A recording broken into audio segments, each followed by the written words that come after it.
Hi, I'm Susan Brown. I'm your trainer for the series on bridging the capital access gap. This 16-module series has 5 chapters, and today we're in chapter 1. And we're in module 1, which is the lending landscape. So before we step into the lending landscape, I'd like to talk for a minute about the whole purpose of this training.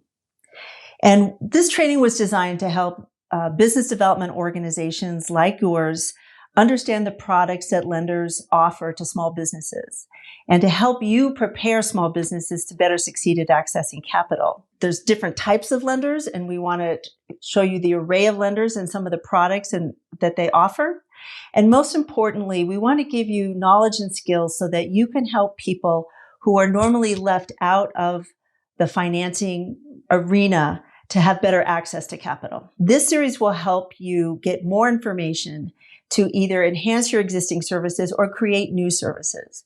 But what we want to acknowledge here is that financing is hard. It's a technical subject and it has a lot of factors. And so what we're suggesting here is that you sit down with your staff and review all 16 modules, then have a discussion where you look at where do we want to focus? Where do we have existing skills in our organization? Where do we have gaps in our skill set? And given all this information in this 16-part series, what could we do to enhance our existing services? And that may take some time, even after you watch all these. It does take time and effort to have a really complete financial access program in your organization. Okay, so let's jump into the lending landscape now.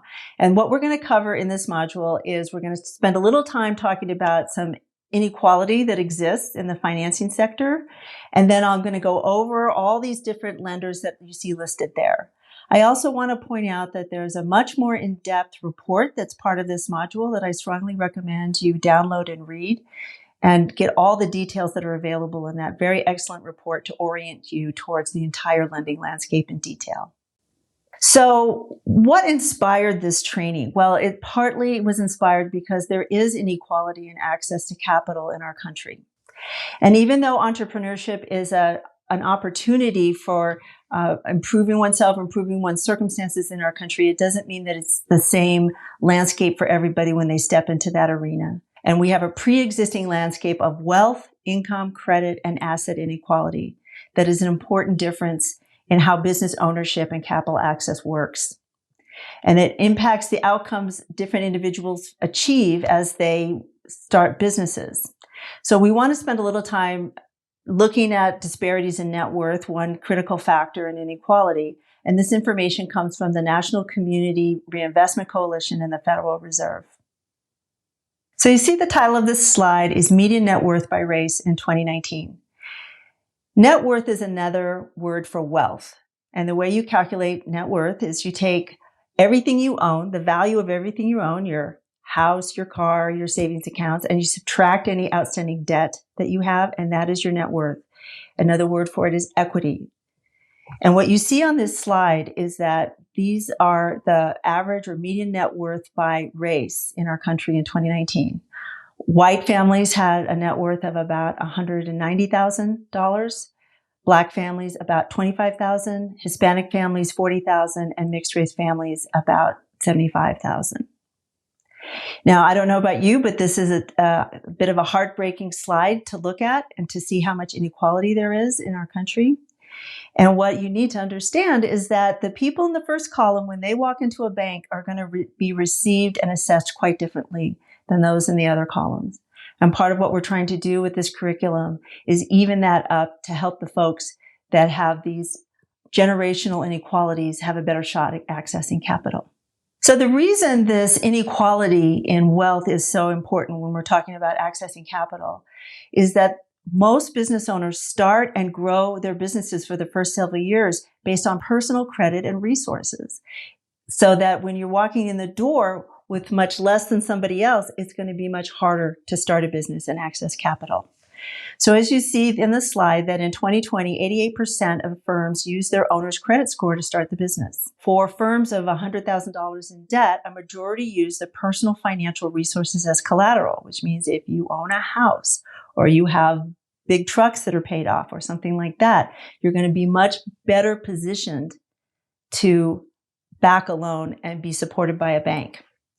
And given the racial and gender, wealth, income, and credit gap, women and people of color face considerable disadvantage when accessing capital for entrepreneurship. And we don't have a slide on gender, but you would see that the racial divide happens along gender and between men and women. And if you add gender and race together, it gets more and more extreme in terms of wealth gap. So now that we've covered the purpose of this training, let's dive into the lending landscape and start with community banks. So what is a community bank? A community bank is a small regional bank, usually with a state charter, that has a limited number of branches, perhaps a few dozen branches. And I want to contrast that to very large nationally chartered banks that have thousands of branches throughout the country. And you were thinking about the big banks like Wells Fargo, Chase, Bank of America. Those are your big national banks. Community banks, on the other hand, are state chartered, have a few branches in your area. And what's great about community banks is that they have a regional focus. They are more likely to have personal relationships with their customers. Decision making is more local and regional to your area. And they generally step in and provide capital to start up businesses much more readily than the big banks. So when you're thinking about where to send your clients for banking, do some research, find out who the community banks are in your area, and start there as the first place to look for capital for your clients. So we're going to talk about other sources of lending, other types of lenders further on, but I want to emphasize that banks are important, even if it's sometimes hard to get in the door, because banks have the vast majority of capital in our country compared to the other types of lenders. So as you see there, that in 2021, if you add 45% and 49%, 95% of small business owners that got capital got it from banks, because that's where the money is. So this training is a lot about helping you get in the door of the banks with your clients. That third bullet is that although these are not designed for business purposes, most small businesses are started with funds borrowed by the owner using certain kinds of personal credit products and resources. So sometimes I hear people say, oh, you're not supposed to use your personal money to start a business. And I say, no, that's the American way. We start businesses in this country using personal credit, personal consumer products often. So we're talking credit cards, home mortgages, second mortgages, things like that to start businesses. So again, figuring out what products are at the bank, how to get into banks with your customers will do a tremendous service in terms of getting capital access to your customers. So the next type of lender that's a great option for your clients are credit unions. And credit unions are membership-based financial organizations, so they have great customer service. Now, many credit unions don't offer a lot of business products, but as we said on the last slide, it's okay because most young, small business owners that are looking for relatively small amounts of capital can use personal and consumer credit resources and products to start their businesses. So be sure to ask your clients if they belong to a credit union, and if they do, send them there and start learning what options are available at the local credit union. So the next lender I want to talk about are CDFIs. These are Community Development Finance Institutions. They get certified by the Treasury Department. They're generally, not all, but they're generally nonprofit organizations that are mission-led and are created to serve disadvantaged communities and individuals in their area. Because they're mission-led, they're willing to take more risk. They're less profit-focused. They can subsidize their operations with grants. And they are often created for the very purpose of helping people that many of you, I think, serve with your organizations. They provide flexible terms. They often provide technical assistance. If your client gets in trouble with repayment and is having some problems with delinquency, they're more flexible on how to work that out with fewer penalties. And they're open to working with all kinds of people. They're very aware of this inequality that we talked about earlier in this presentation, and they're here to address it. They are not equally distributed across our country. There are some states that have lots of them and some states that have very few. So on the next slide, I'll show you how to find the CDFIs in your community. So this is a screenshot from an organization called the Opportunity Finance Network. And that is the trade association for CDFIs in our country. And you can go look and see what ones are near you. These are some of the best places you can go for capital for your clients. Finance companies is the next type of lender I want to talk about. And the most common use of this, you'll see on this slide, there's various kinds of products listed, but the most common one, I think, for people that we are trying to serve is to buy a vehicle for their business or some large equipment. And when I bought my first brand new car, I financed it with financing available from the manufacturer. And that's a common thing that manufacturers of cars and large equipment offer financing to make it accessible to people. So if you have a client in that circumstance, this might be a good option for them. Fintech, online lenders. If you Google this, you'll see hundreds. These have proliferated in the last 10 years, and there's hundreds or thousands of options out there online. And these are technology companies that instead of having a brick and mortar location, are just offering capital online. And there's lots of variations out there. The biggest benefit to these is they've made it extraordinarily easy to apply, and they can get people capital extremely quickly, which is nice. But here's the caveat. They can be very, very poorly structured. High interest rates. They can set up loans where they're taking capital or cash directly out of the checking account, which is okay. I pay my mortgage directly out of my checking account, but they might be taking it out every day or every few days. And these kinds of structures end up with very high interest rates, sucking capital out of a business, and can totally undermine cash flow, profits, and viability. So if you're not familiar with fintech companies and how their products are structured, it's very important you do some research before you refer anyone to them. One place I like to go is NerdWallet. NerdWallet tends to keep quite up to date on small business online lenders and will publicize the rates. So I think the link in the slide will take you to an article that has the 5 or 10 online lenders.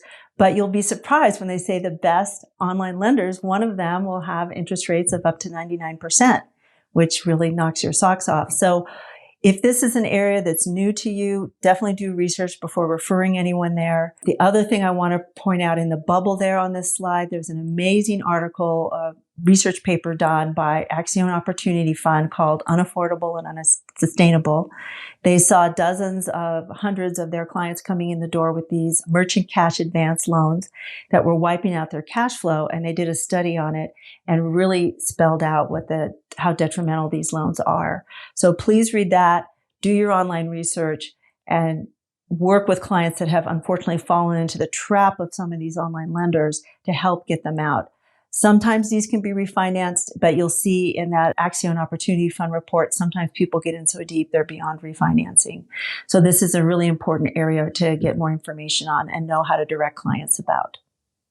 Crowdfunding. Yay, crowdfunding. It sounds like a lot of fun. It is a lot of fun. It's kind of free money a little bit because it means funding a project by raising small amounts from a lot of different people. For our purposes, there's lots of different crowdfunding modalities, but what we're talking about here is reward or donation-based crowdfunding, where in exchange for a small amount of money, you give someone some kind of special insider reward. And so this can be a lot of fun. It's a great opportunity for businesses that already have or can build a large online following.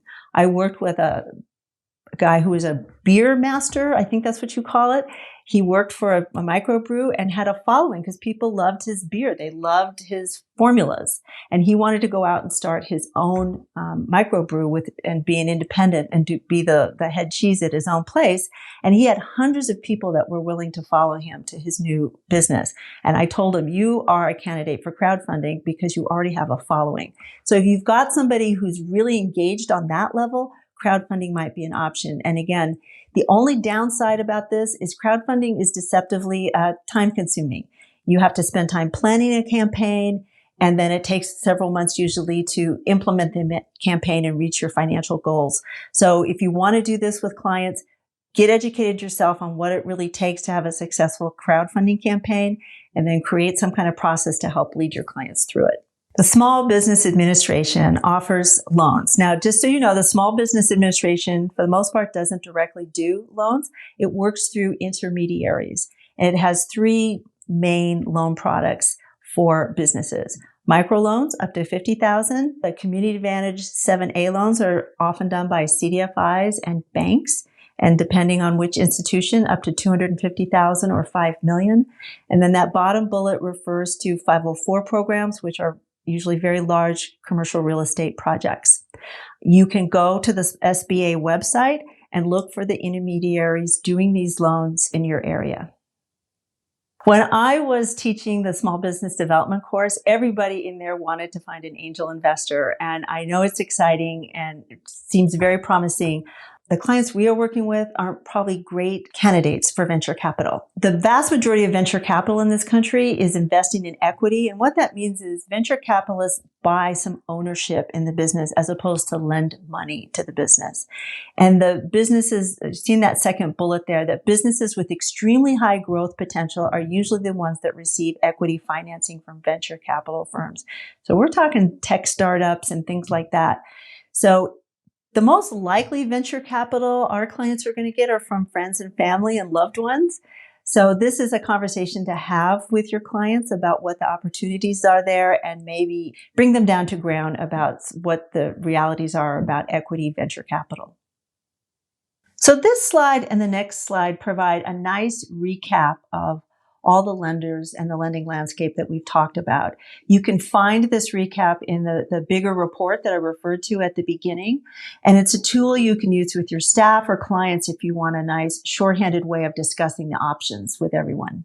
So now you've got an idea of some of the places that you can send your clients to access capital. The rest of the series that we've provided for you will start digging into some of the details of how to actually succeed getting capital out of those lenders. What we also do is provide some behind the scenes information. One of the things when I work with technical assistance providers, business development organizations that are coaching small business owners on the ground, and they've sent applications into lenders and find them getting declined and they don't know why. Part of what this training will do for you is give you a little bit of behind the scenes information about how lenders make decisions so that you're better prepared to prepare your clients and get a yes out of a lender so that you're not confused or wondering how you get to yes with a lender. And this series, if you listen to all the modules, I think will do a tremendous amount in helping you with the details of a successful loan application. So thanks for joining me on the lending landscape, and I look forward to seeing you on the next module, When to Borrow.